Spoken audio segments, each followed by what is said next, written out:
এই ছাড়ো আমায়। ঠিক আছে, তোমাদেরকেও লেখাপড়া শেখাবো। মাত্র স্কুল থেকে আসলাম, খুব গরম।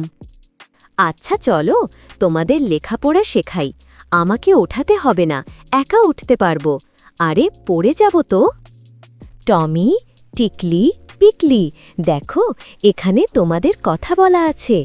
চাইলে তোমরাও লেখাপড়া করতে পারবে। আরে দেখো না, তোমরা কি কি করো তা এখানে বলা আছে। তোমরা শুধু খাও আর খাও, আর ডিম পারো। আরে দেখো না, তোমরা কি কি করো তা এখানে বলা আছে। তোমরা শুধু খাও আর খাও, আর ডিম পারো। আরে চলো চলো, তোমরা ছাড়বে না যখন, চলো তোমাদের লেখাপড়া ভালো মতো শেখাবো, বুঝলে? নয়তো আমি মোটেও শান্তি পাবো না, বুঝলে কি না? A B C D